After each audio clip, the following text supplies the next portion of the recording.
Assalamualaikum warahmatullahi wabarakatuh. Sahabat kebun berkah, dimanapun sahabat kebun berkah berada, jumpa lagi di channel Junediono Kebun Berkah. Pagi hari ini, channel Junediono Kebun Berkah akan menjelaskan suatu hal yang berkaitan dengan prakondisi kegiatan rehabilitasi hutan dan lahan.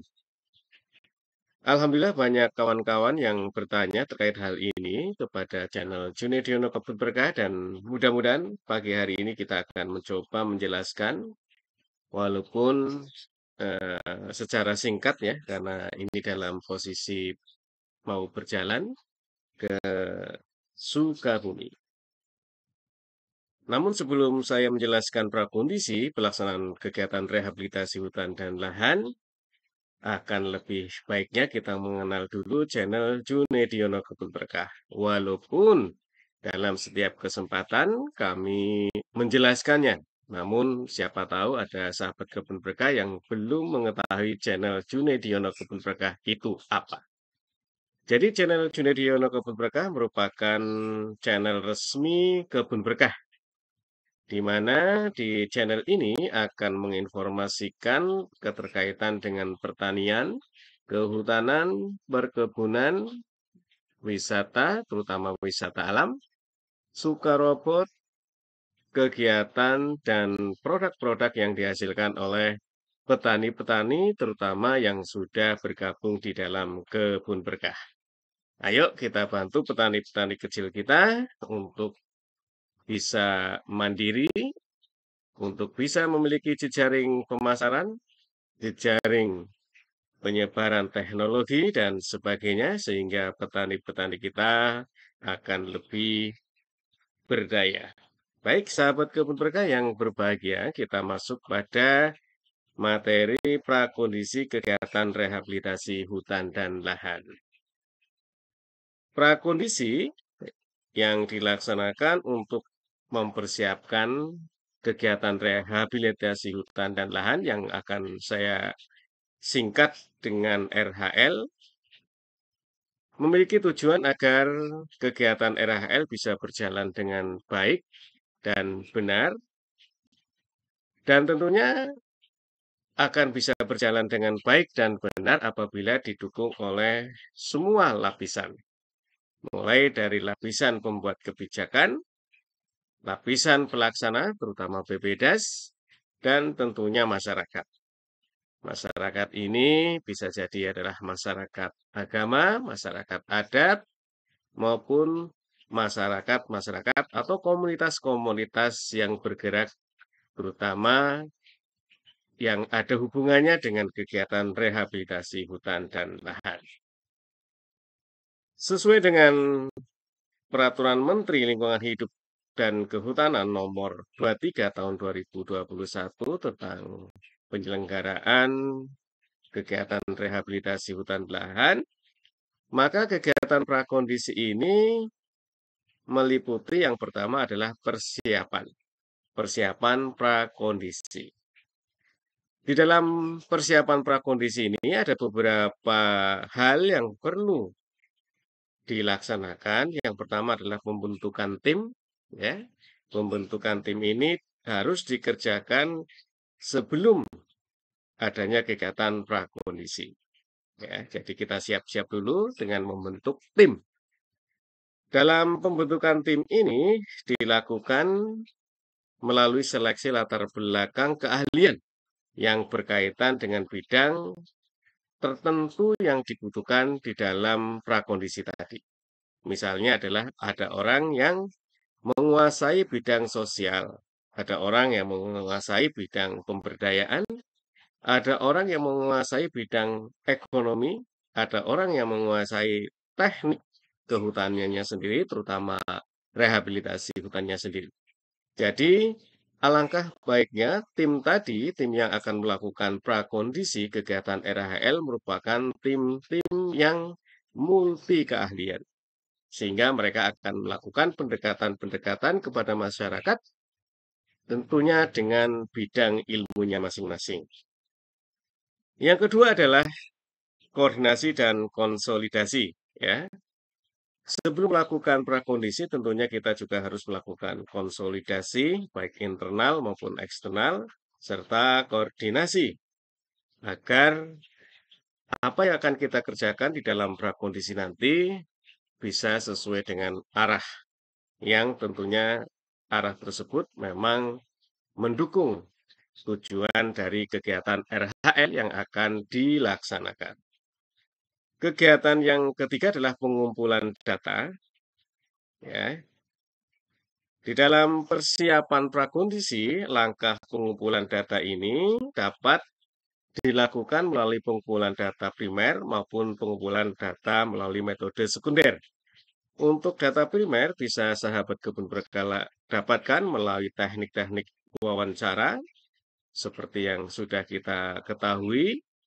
Wawancara ini bisa dilakukan secara mendalam maupun dilakukan secara sekilas. Jadi rural appraisal maupun participatory rural appraisal. Walaupun dua teknik ini biasanya digunakan di dalam pelaksanaan prakondisi. Tapi alangkah baiknya kita juga bisa memahami walaupun di dalam pelaksanaannya sangat singkat.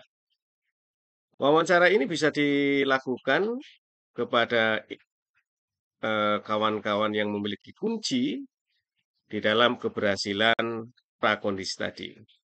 Misalkan ada tokoh masyarakat, ada tokoh adat, ada tokoh agama, ada tokoh-tokoh yang lain yang memang sudah sangat dipahami bahwa tokoh-tokoh tersebut merupakan tokoh kunci di dalam kelembagaan, di dalam pelaksanaan prakondisi nantinya. Yang kedua juga kita melakukan observasi lapangan ya secara cepat karena ini dilakukan untuk mengetahui hal-hal yang nantinya berpengaruh di dalam prakondisi. Yang selanjutnya bisa digunakan FGD, Forum Group Discussion, di dalam menggali informasi-informasi awal sebelum dilakukan prakondisi RHL. Yang selanjutnya juga bisa dilakukan dengan wawancara singkat dengan para petani, dengan warga masyarakat yang akan kita incar sebagai lokus atau pelaku kegiatan RHL. Sahabat kebun berkah yang berbahagia, kawan-kawan seksi kelembagaan, data-data primer yang kita inginkan atau yang harus kita dapatkan itu berupa data identitas petani, yang kedua adalah jumlah anggota keluarga per kepala keluarga, yang ketiga adalah pendidikan masing-masing anggota keluarga, yang keempat adalah umur masing-masing anggota keluarga, yang kelima adalah mata pencaharian, yang keenam adalah pendapatan keluarga, bisa ada pendapatan pokok, pendapatan sampingan, maupun ada pendapatan-pendapatan yang lain.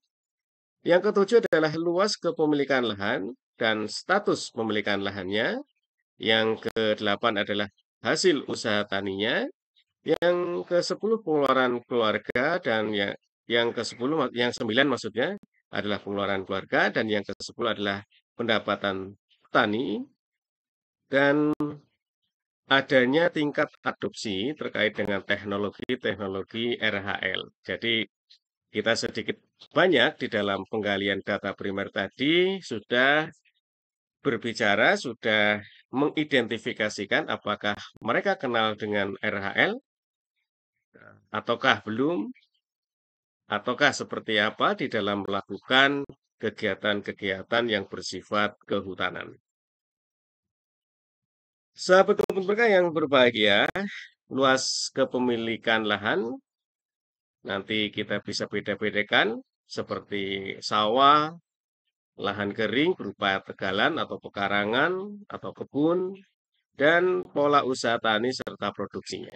Ya, jadi sahabat kebun berkah di dalam melakukan penggalian informasi terkait dengan luas kepemilikan lahan bisa ditanya wujudnya apa. Apakah wujudnya sawah, apakah apakah wujudnya pertanian lahan kering seperti pekarangan, tegalan, ataupun kebun, dan mungkin juga digali lebih lanjut terkait dengan usaha atau pola usahanya. Dan ini sangat penting terkait dengan nantinya pola RHL yang akan dikembangkan. Apakah pola agroforestry atau pola yang lain yang tentunya sangat mempengaruhi perencanaan yang akan dilakukan oleh BPDAS. Dan sahabat kebun berkah terkait dengan kepemilikan lahan tadi, kita juga harus mencari data-data sekunder yang mendukung terkait dengan tadi kepemilikannya. Dan kepemilikan lahan ini juga akan berpengaruh pada faktor konflik tenurialnya. Apakah ada konflik di situ? Apakah ada konflik terkait dengan kepemilikan dan sebagainya. Sehingga kita sudah sangat diperlukan untuk mendapatkan data-data sekunder terkait dengan kepemilikan lahan. Data sekunder tersebut bisa jadi berupa dokumen, seperti dokumen KIRIK, dokumen kepemilikan lahan, dokumen sertifikat SHM misalkan, atau dokumen-dokumen lain yang berkaitan dengan status lahan itu sendiri. Baik sahabat kebun berkah yang berbahagia, data sekunder lain yang juga diperlukan di dalam prakondisi adalah jumlah penduduk ya, berdasarkan kelas umur tertentu. Yang kedua adalah pertambahan penduduk dalam persen. Yang ketiga adalah kepadatan penduduk secara geografis, orang per kilometer persegi, atau kepadatan penduduk agraris, orang per hektar. Yang keempat adalah ukuran besarnya keluarga. Yang kelima adalah jumlah penduduk menurut tingkat kependidikan. Yang keenam adalah jumlah penduduk berdasarkan jenis kelamin. Dan yang ketujuh adalah sarana dan prasarana perekonomian, perhubungan, dan pendidikan. Dan data-data sekunder ini bisa kita dapatkan di monogram desa atau juga bisa didapatkan melalui studi-studi literatur yang memang siapa tahu sudah ada. Baik sahabat kebun berkah yang berbahagia, kegiatan yang keempat di dalam persiapan prakondisi adalah sosialisasi awal. Ya, sosialisasi awal dilakukan untuk mengenalkan kegiatan RHL kepada masyarakat. Ya, jadi ini sangat awal ya, sehingga sudah dirasakan informasi-informasi terkait dengan RHL kita bicarakan, kita obrolkan, kita omongkan kepada masyarakat. Kegiatan yang kelima terkait dengan persiapan prakondisi adalah analisa data. Hasil tadi, hasil mendapatkan data-data baik primer maupun sekunder yang sudah kita lakukan, maka kita rekap dan diolah melalui pendekatan-pendekatan. Ya, jadi data-data tadi yang sudah kita dapatkan, baik secara primer maupun secara sekunder, kita olah. Ya, kita olah dengan pendekatan-pendekatan sebagai berikut. Yang pertama adalah kita memvalidasi data, yaitu data yang diperoleh dari lapangan harus kita klarifikasikan keabsahannya atau legalitasnya dengan kesesuaian peraturan perundang-undangan yang berlaku. Misalnya, kita sudah mendapatkan data terkait dengan SHM, katakanlah, maka kita cek. Atau kita dapat data misalnya SK penetapan kelompok tani. Kita coba cek apakah SK tadi sesuai dengan peraturan perundang-undangan yang berlaku. Untuk kelompok tani hutan, berdasarkan Permen LHK 89, kita sudah bicarakan. Maka sahabat kebun berkah, seksi penguatan kelembagaan bisa mengeklik video yang ada di channel Junedion Kebun Berkah terkait dengan pembentukan kelompok tani hutan. Videonya sudah ada dan insya Allah akan kami cantumkan di deskripsi video ini. Yang kedua, terkait dengan data-data yang sudah kita peroleh, maka pendekatan yang harus kita lakukan adalah pendekatan sortasi data, yaitu data yang telah divalidasi atau disortir tadi disesuaikan dengan kebutuhan kita yang akan kita kerjakan. Ya, nantinya sortasi dasar, pengelompokan data itu sesuai dengan apa yang kita akan kerjakan di prakondisi. Nah, dan ini juga penting untuk mendasari pendekatan-pendekatan berikutnya. Apakah nanti melalui PRA, apakah nanti melalui RRA, maka didapat dari informasi maupun data ini.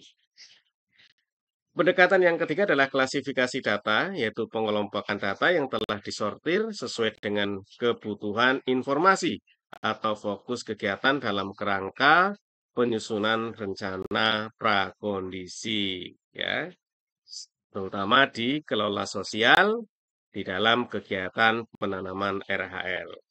Jadi ada yang kedua adalah sortasi terkait dengan penyusunan dokumen tertentu pendekatannya bisa RRA, bisa PRA, dan rencana prakondisi kelola sosial program. Ya, yang pendekatan kegiatan tadi adalah sosial, eh, kegiatan programnya, kelola sosial kegiatan program, dan yang kedua untuk sosial kegiatan penanamannya.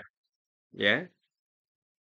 Yang keempat, pendekatan tabulasi data, yaitu penyusunan data secara rinci maupun hasil rekapitulasinya bagi kepentingan analisa data yang dibutuhkan dalam proses penyusunan dokumen kelola sosial. Memang sangat penting ya untuk kelola sosial ini, maka kita harus concern, harus fokus terkait dengan prakondisi sosialnya. Sahabat kebun berkah yang berbahagia, hasil pengolahan data kemudian ditindaklanjuti dengan analisa data. Analisa data dan informasi guna mendukung upaya rekayasa sosial dalam rangka prakondisi program RHL yang mencakup dua hal pendekatan, yaitu pendekatan analisa kuantitatif dan pendekatan analisa kualitatif. Dan berdasarkan hasil sosialisasi awal dan analisa data tadi dengan pendekatan kuantitatif dan kualitatif, dapat diperoleh suatu simpulan. Yang pertama adalah masyarakat menerima RHL atau masyarakat menolak kegiatan RHL. Ya, dari analisa data itu bermuara pada dua hal, yaitu masyarakat menerima atau masyarakat menolak RHL. Sahabat kebun berkah yang berbahagia, kegiatan yang ke-6 terkait dengan persiapan prakondisi tentunya membuat laporan prakondisi ya. Dan laporan prakondisi ini sahabat kebun berkah, seksi penguatan kelembagaan bisa mengecek formatnya yang diterbitkan atau disusun atau didapatkan di Peraturan Permen LHK nomor 23 tahun 2021 di bagian lampiran. Silakan, formatnya sahabat kebun berkah bisa melihat di lampiran tersebut. Baik, sahabat kebun berkah, setelah kita membuat laporan persiapan prakondisi dan kita sudah menghasilkan simpulan tadi, apakah masyarakat menerima atau masyarakat menolak, maka kita melangkah ke prakondisi ya. Prakondisi ini mencoba mendetailkan lagi terkait dengan simpulan tadi. Misalkan apabila simpulannya adalah masyarakat yang menerima ya, yang menerima RHL, maka kita terhadap masyarakat tadi ditindaklanjuti dengan suatu pernyataan, katakanlah suatu berita acara kesepakatan antara masyarakat dengan BPDAS dan diketahui sedapat-dapatnya oleh tokoh masyarakat atau lurah atau kades atau kepala desa ya. Dan kesepakatan tadi atau berita acara kesepakatan tadi setidak-tidaknya memuat lokasi penanaman, lokasi atau luas penanaman, jumlah dan jenis bibit, serta proyeksi hasil kayu maupun non-kayu, dan pola penanamannya seperti apa. Ya, tadi kepada masyarakat yang menerima RHL, kita di dalam pelaksanaan prakondisi harus membuat suatu berita acara kesepakatan yang tentunya berita acara kesepakatan tadi setidak-tidaknya berisi terkait dengan lokasi penanaman, luas penanaman, jumlah proyeksi jenis bibit maupun banyaknya bibit, serta pola penanamannya nanti seperti apa. Ya. Dan bagi yang menolak juga dibuatkan hal yang sama.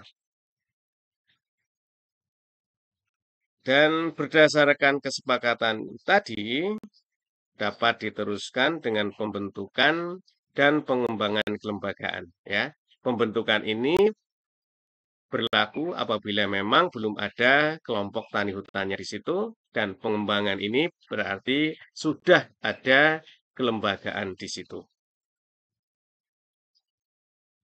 Sahabat kebun berkah yang berbahagia, terkait dengan masyarakat yang tidak menerima atau menolak kegiatan RHL, maka kita juga harus melakukan pendekatan-pendekatan lagi agar dapat diterima ya.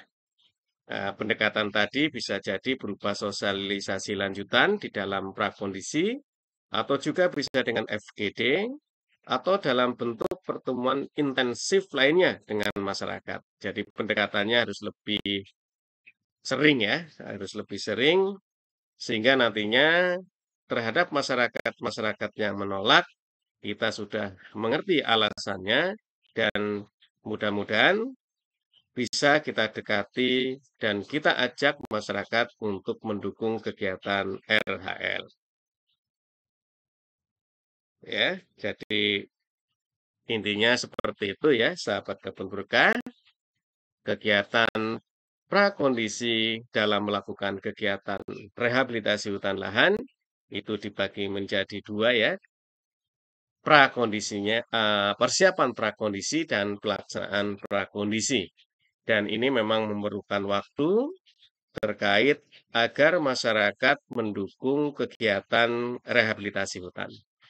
Maka saya berpikiran bahwa kegiatan prakondisi menjadi kunci yang mendukung keberhasilan RHL, sehingga prakondisi ini adalah terpisah kegiatannya dengan kegiatan-kegiatan lain.